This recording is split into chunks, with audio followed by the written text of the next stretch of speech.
My name is Ethan Carter. I've always been a skeptic, never believing in UFOs or alien abductions. That all changed on the night of July 14, 2022. It was a clear, cool night when I decided to go for a hike in Salem Ridge, a place infamous for its legends and mysterious lights in the sky. As I walked along the deserted trail, a bright light appeared on the horizon, brighter than any star. At first, I thought it was a helicopter, but the light moved erratically, making impossible maneuvers for any known aircraft. Suddenly, the light shot toward me, stopping abruptly overhead. Before I could react, I was enveloped by a blinding beam of light and felt my body being lifted off the ground. I woke up in a bright, cold, metallic room. The air smelled strange, almost sterile. My arms and legs were strapped to a table, making movement impossible. Tall, thin figures with gray skin and large black eyes surrounded me, observing intently. Fear gripped me as I struggled to comprehend what was happening. These beings communicated with each other using a series of clicks and buzzes. One of them approached and placed a strange device on my head. Instantly, a wave of thoughts and emotions flooded my mind. They were attempting to communicate telepathically. Through the images that passed through my mind, I learned these beings were from a distant planet called Zeta Reticuli. They had been visiting Earth for centuries, studying humanity in secret. Apparently, I had been randomly selected for their experiments. For what felt like hours, I was subjected to a series of exams and tests. They were particularly interested in my memory and emotions. Flashes of my life played before my eyes, from my childhood to the moment of my abduction. It was as if they were trying to understand the essence of what makes us human.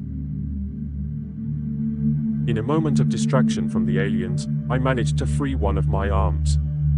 Though my body was sore and weak, I summoned the strength to explore the ship. I wandered through endless corridors and rooms filled with advanced, incomprehensible technology. I found other humans, all at different stages of experimentation. Some were conscious, others seemed to be in a trance. The horror and despair on their faces mirrored my own fear. I stumbled into a room that appeared to be a genetic lab. Tanks filled with glowing liquids contained strange, slowly moving organisms.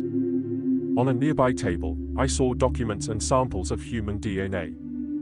I was shocked to realize the aliens were conducting genetic experiments on us, perhaps trying to create a new species or enhance their own abilities. While trying to decipher the documents, I was caught by one of the creatures.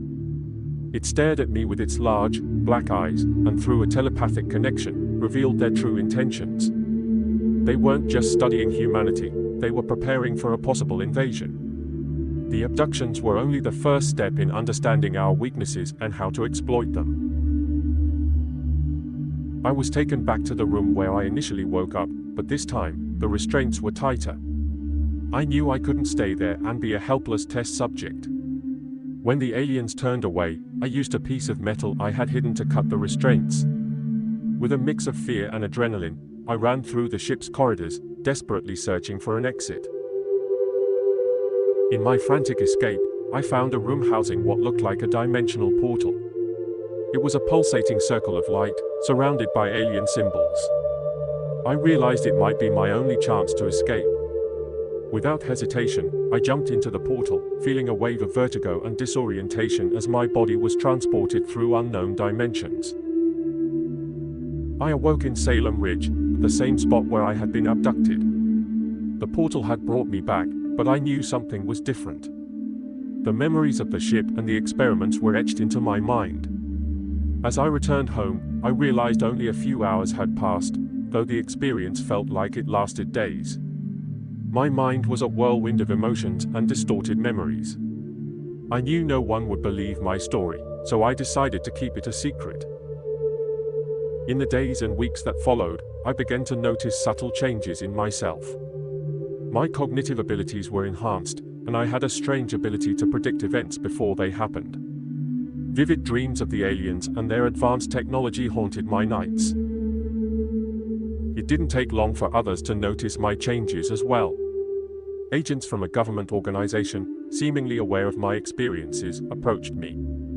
I was forced into a secret monitoring and study program. They were interested in the abilities I had acquired and wanted to understand the effects of the abduction. Over time, I realized I was just a pawn in a much larger game. I decided to escape, hoping to find answers about what really happened to me.